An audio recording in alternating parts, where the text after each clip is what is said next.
Assalamualaikum warahmatullahi wabarakatuh. Let me introduce myself. My name is Nur Izzah. Here I want to present to you all about the use of picture series to improve writing skill of EFL learners.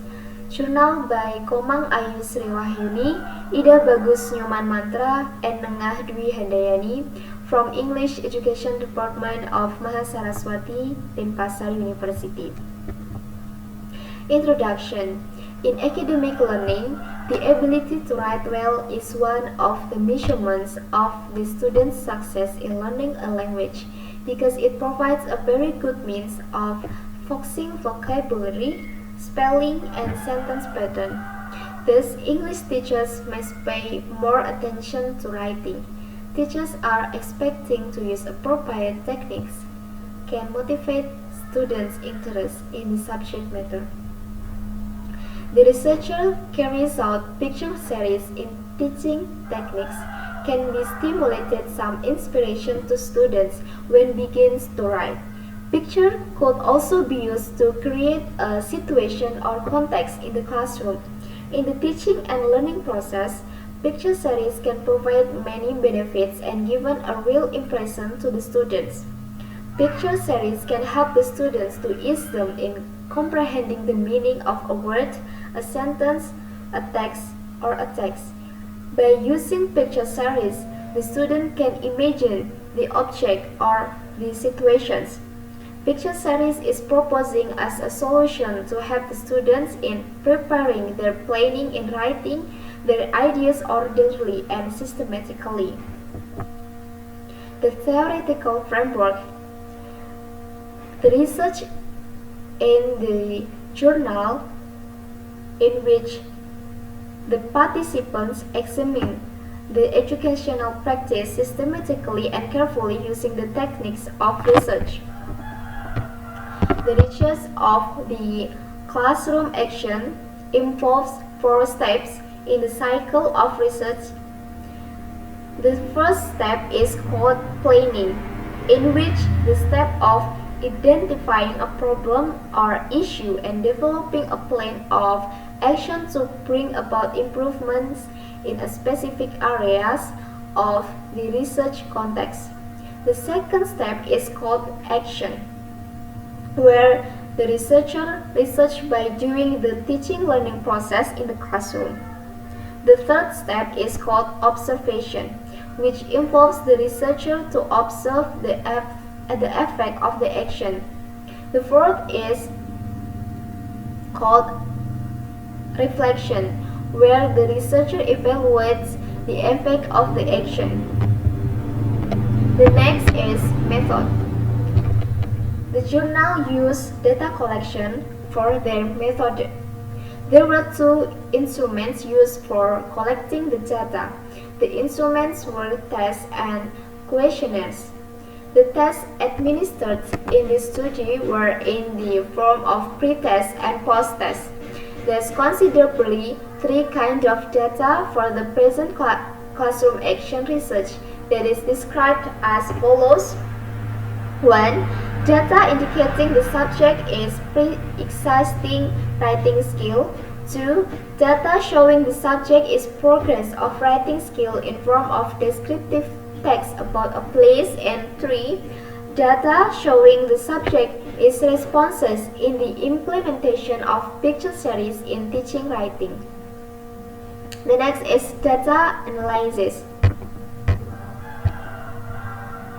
The primary data were taken by using pre-test and post-test which were calculated in the form of mean scores.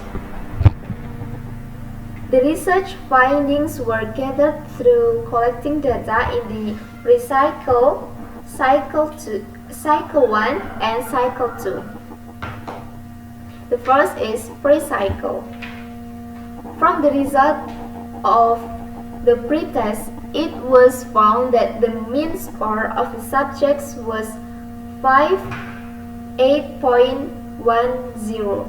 Furthermore, there were only 1 of 30 subjects who could achieve the minimum passing grade. It indicated that The writing skill was still low, especially in writing narrative text. According to the result of the pretest, the researcher found some problems with the subject's writing. Most of the subjects could not develop their ideas into well-structured sentences. Second, Cycle 1. In Cycle 1, it was found that the subject's writing skills sufficiently improved since picture series was implemented.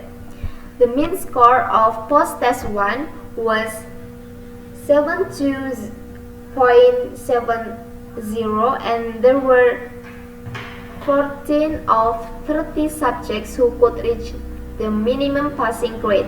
In addition, a few of the subjects had been able to write a good narrative text.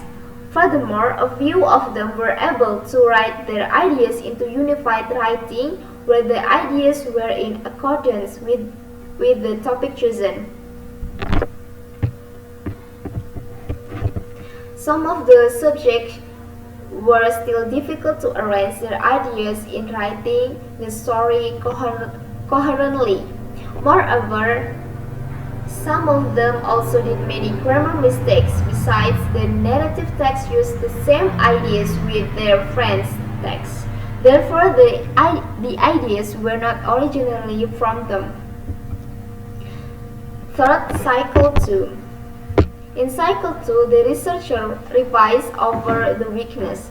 The researcher provided a picture of a person to the subjects and also more vocabularies which were useful as a narrative word. The results showed that the mean score of the post-test 2 that was conducted in this phase was 80.40 and there were 27 of 30 the subjects who had reached the minimum passing grade. It indicated that there was a very significant improvement in the subjects' writing skills. Almost all of the subjects had been able to write the narrative text based on the criteria. They could write a folklore story in such vivid detail with various vocabularies, and they were able to organize the narrative text in complete generic structure, so their text looked unified. It clearly showed that the research has successfully achieved the success indicator of the research. Does it mean that the study could be stopped? The conclusion, according of the data from pretest to post-test and the questionnaire which have been elaborated, it showed the positive responses of the subjects after applying picture series in the teaching learning process. It also showed that the subject more active after the implementation of the picture series. As a result, it could be conducted that the writing skill of the 10th grade student of SMKN 1 Mas Ubud in the academic year 2019 or 2020 could be improved through picture series. Comment: the journal article are very interesting to learn. It discusses about how to improve writing skills by the use of picture series, and it proven to enhance the writing skills of the participants. Thank you. I think that's all for me. Wassalamualaikum warahmatullahi wabarakatuh.